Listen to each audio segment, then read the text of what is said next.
It's Rosh Chodesh. Now we're gonna count 14 days, and in the 14 days in the evening, we're gonna celebrate Leil Seder, Passover night. We go by what the rabbis announced, because we don't have a calendar. 200 witnesses came, and Rabban Gamliel told them, "You're all wrong." Not 2 witnesses, 200, all standing in a court. "Rabbi, we saw the renewal of the moon. What are you telling us no?" This is what he answered. "I received from generation to generation. Every time the Gemara say, Kach mekublani mit avi Abba, it means it's tradition in our hand that Moshe came down from Mount Sinai and God told him this information in the mountain. What is it? The renewal of the moon can never be less than 29 days and a half and 2/3 of the hour and 73 parts of the minute. Let's calculate. 29 days, everybody knows what it is. And a half a day, 12 hours. 2/3 of the hour, how long is that? 40 minutes. 2/3 of an hour. 73 parts of the minute, take 60 seconds, divide to 73. What are you getting? 29.530590000. Let's see what NASA found out. NASA, this is an original copy of NASA Earth-Moon system. After years of researches, one after the other, satellites, computers, thousands of employees, billions of dollars from the taxpayer money, what did they find? The renewal of the moon, the minimum, the lowest renewal of the moon is 29.530588. What's the difference between the Americans and the Torah? 200 thousandths of a second. Take a second, cut it to 100,000 equal pieces, take 2 of them out. That's the difference between the Torah and what the measurements of NASA. If you think that that's the end of it, the Germans are always a little bit more yekkes than the Americans. And what did they find? In 1965 in Berlin, what happened? The Germans became closer to the truth. They came 29.530589. Now the difference is 100,000 of a second. 100,000 of a second. Now tell me please, you're all intelligent, I'm sure.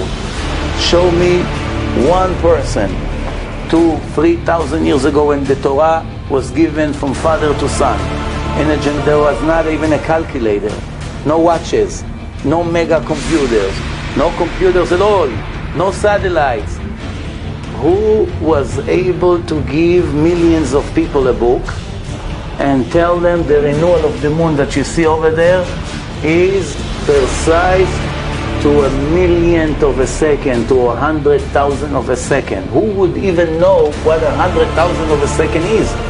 Even 50 years ago, but nobody knew. To go 3,000 years back. This is a clear proof, and nobody can answer against it. This is a clear, precise proof that the book that we have in our hand is the book that was given to us by the Creator of the world. And you know what? You know what's the best news? Right next to it, it says, you are the Jew, you must keep the covenant that I made with you is the Sabbath. You must keep Shabbat. You want to belong to my nation, you want to earn eternity, I made a covenant with you, the Jewish nation, to keep the Shabbat. The earth is turning around itself every 24 hours, it finishes a full circle. As it's turning around itself, it goes and finishes a whole year, 365 days, finishing the entire circle around the sun. Why do we need to know that now? Here we have a book that was written 2,000 years ago, and of course it's based on what we receive in Mount Sinai in the Torah. That's what's called Kabbalah, the mystical parts of Judaism. We have 6 discoveries that shocked the world, and that's 1,500 years before the non-Jewish scientists discovered it. until this moment, they got the credit for their discoveries, even though it was written black on white in the Torah, in Judaism, in Zohar.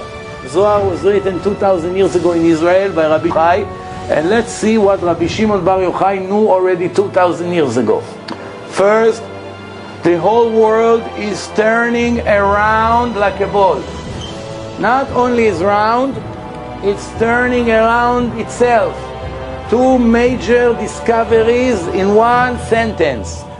Then there are people on the bottom of the ball, there are people on top. Right there, it's gravity. There are people in the bottom and falling to space. There are people upside down. As a matter of fact, this building, if you go on a satellite outside of Earth, and you'll be able to see Manhattan, you may see Manhattan, the entire Manhattan is in the bottom of the ball. We could be upside down. We all the opposite. All right? The head is down, the buildings are down. It's turning around like a ball. There are people on the bottom and they are on the top of the ball.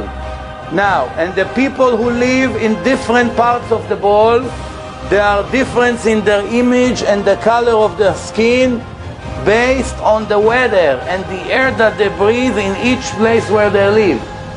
Now, the Zohar continue and say, there's a place in the world that once it's darkness to those, it's a day for the others. So now he knew how the earth is facing the sun. In one side is day, side is night. And then there's a place in the world that you cannot find their night only in a very limited time. In the North Pole, you have 6 months light, 6 months dark.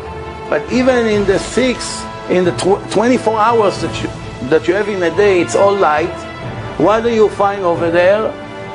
That there is a very short period of time, something like an hour, that it becomes dark, and an hour, and right away it becomes sunny again. It's interesting. How did he know? He never went to the North Pole. You know how?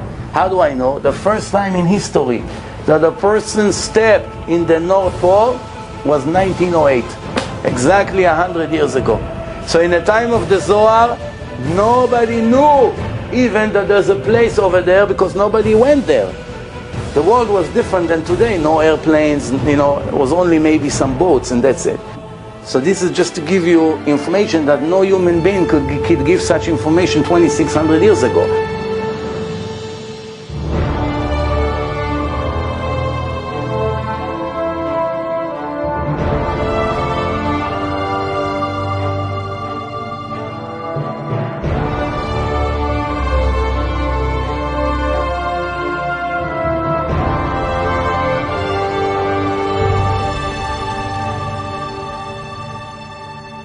The Torah says the western wall, the Kotel HaMa'aravi, will never fall down.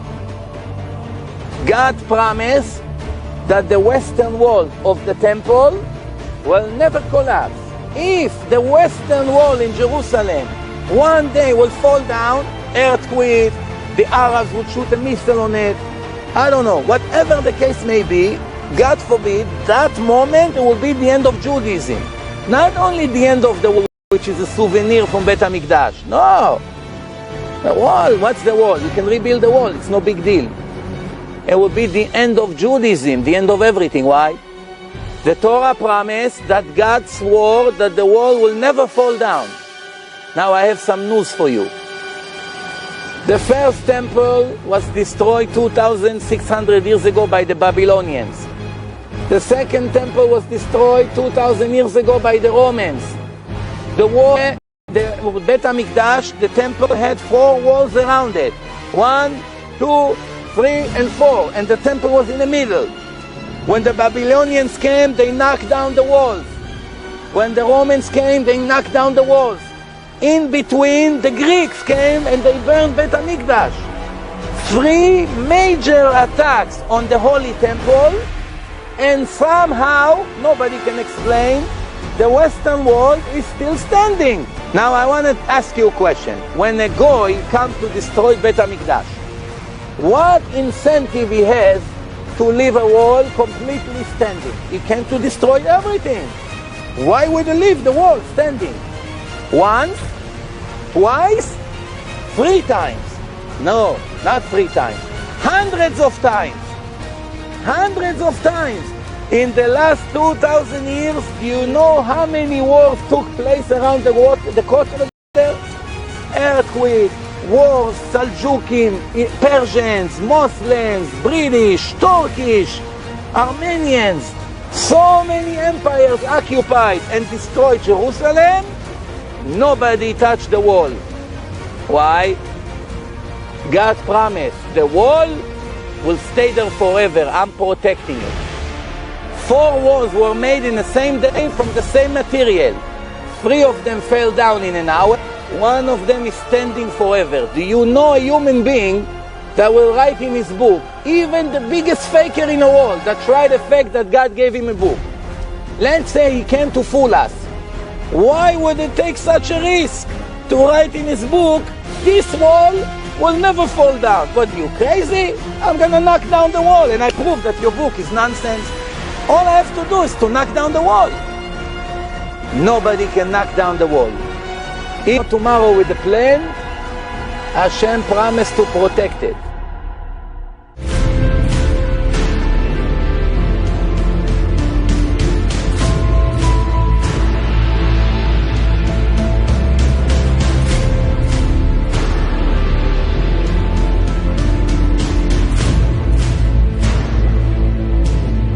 Until 400 years ago, until Galileo Galilei, nobody thought that more than 6,000 stars in the world. People used to stand on a mountain and count. Here, 1, 2, 3. In a bright night, maximum they were able to count is 6,000. If you told a person 1,000 years ago, or 2,000 years ago, or 3,000 years ago, that there are trillions of stars, he would know right away that you're crazy, you're not normal. Where are you bringing trillions of stars? Here, 6,000 stars. What, you're making up numbers? The Jews always told the Goyim, there are much more stars than what you can see. The Goyim say, the Jews are weird. You always have weird things. Where are you getting these numbers from? So the Jews say, we got the Torah from the creator of the world. He told us how many stars he made. You did not get it. That's why